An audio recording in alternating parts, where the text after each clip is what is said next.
এরপর রাসূল সাল্লাল্লাহু আলাইহি ওয়াসাল্লাম কোন মাসের কত তারিখে জন্মগ্রহণ করেছেন এই মর্মে মোট 19টি মতামত রয়েছে।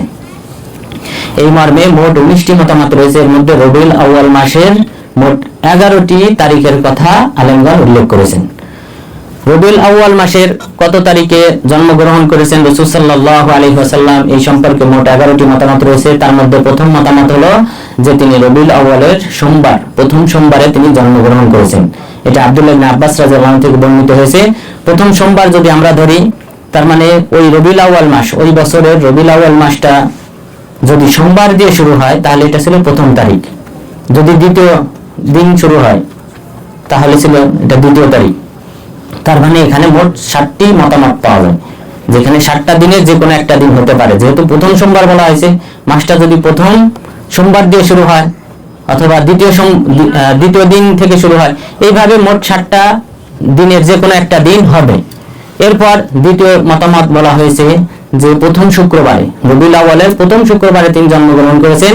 জোয়াহের আল বারকুক, জোয়াহের বারকুক তিনি মিশরের শাসক ছিলেন। 801 হিজরিতে তিনি মারা যান। তিনি মনে করতেন যে তিনি রবিউল আউয়ালের প্রথম শুক্রবার জন্মগ্রহণ করেছেন। এরপর 3 নম্বর মতামত হলো যে রবিউল আউয়ালের 2 তারিখে তিনি জন্মগ্রহণ করেছেন। এই সম্পর্কে আবু মাশার নাজিহ ইবনে আব্দুর রহমান আস-সিন্দি রাহিমাহুল্লাহ তিনি এই মতামত পেশ করেছেন। এরপর পাশাপাশি বলা হয় যে 8 রবিউল আউয়ালে তিনি জন্মগ্রহণ করেছেন, এই কথা বলেছেন মুহাম্মদ বিন জুবাইর ইবনে মুতঈম। এরপরে বলা হয় 9 তারিখে তিনি জন্মগ্রহণ করেছেন রবিউল আউয়ালের। এবং এই মতটি বর্তমান আধুনিক যুগের যে সকল জ্যোতির্বিদগণ রয়েছেন, মাহমুদ বাদশাহ সহ অন্যান্যরা এবং সফিউর রহমান মুবারকপুরি, তারা সকলেই বলেছেন 9 তারিখ। অর্থাৎ রাসূল সাল্লাল্লাহু আলাইহি ওয়াসাল্লাম যে হস্তি বাহিনীর বছর জন্মগ্রহণ করেছেন, তারা পূর্ববর্তী ইতিহাস এবং ক্যালেন্ডার বিবেচনা করে তারা দেখেছেন যে তিনি এপ্রিল মাসের 20 এপ্রিল 571 খ্রিস্টাব্দে জন্মগ্রহণ করেছেন, বা ওই দিনে হস্তি বাহিনীর ঘটনা ঘটে।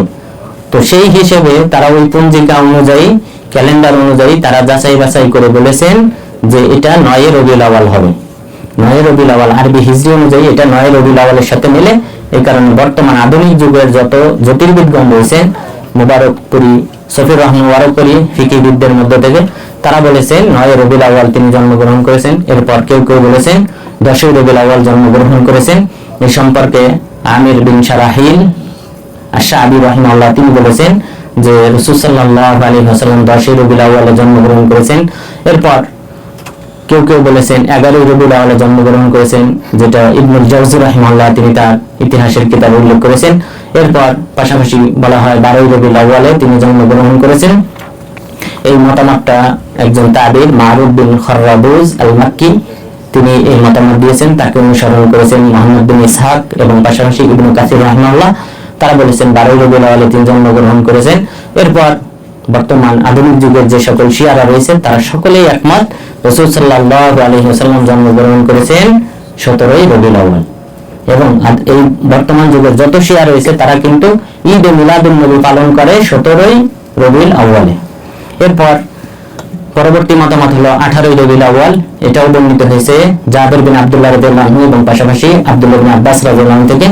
তবে এই যে সাহাবাদের যে নাম আমরা বলতেছি, এটার মানে এই না যে সহিহ সনদে বর্ণিত হয়েছে, অর্থাৎ ওনাদের উক্তি হিসেবে উল্লেখ করেছে বিভিন্ন ঐতিহাসিকগণ, কিন্তু তারা সনদ ছাড়া উল্লেখ করেছেন। যদি সনদের মাধ্যমে সাব্যস্ত হতো জনক সাহাবী বলেছেন এই তারিখ, তাহলে তো আমরা সেটাই গ্রহণ করতাম, কিন্তু তারা সনদ ছাড়া উল্লেখ করেছেন।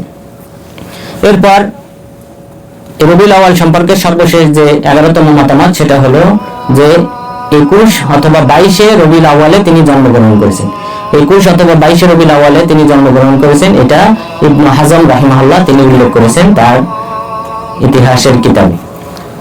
এরপর পরবর্তী যে মতামত তা হলো রবিউল সানি মাসে তিনি জন্মগ্রহণ করেছেন। কত তারিখে এটা কোনো আলেমী উল্লেখ করেন নাই, কিন্তু এই বিষয়টা উল্লেখ করেছেন মুহাম্মদ বিন ইউসুফ আস-সালিহি রাহিমাহুল্লাহ।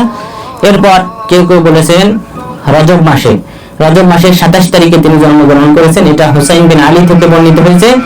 এরপর কেউ কেউ বলেছেন রমজান মাসে জন্মগ্রহণ করেছেন। রমজান মাসের ব্যাপারে 2টি মতামত রয়েছে। একটি হলো যে 8ই রমজান, এটা উল্লেখ করেছেন আবুল ফারাজ আলী বিন ইব্রাহিম আল হালাবি রাহিমাহুল্লাহ।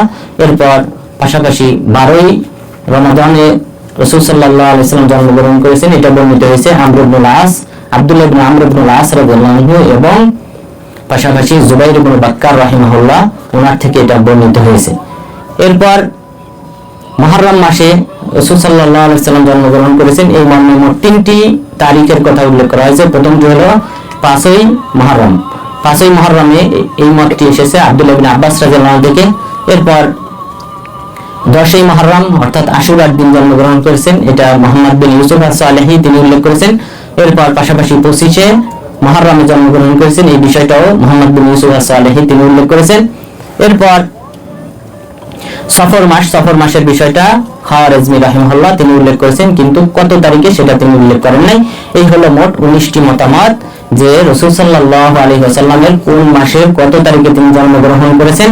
সুতরাং এই বিষয়টা কিন্তু নির্দিষ্ট করে বলা কঠিন যে কোন মাসের কত তারিখে তিনি জন্মগ্রহণ করেছেন, যেহেতু স্পষ্ট কোনো সনদ দ্বারা সহি সনদ দ্বারা সাব্যস্ত হয় নাই, সুতরাং এটা বলা যাবে না।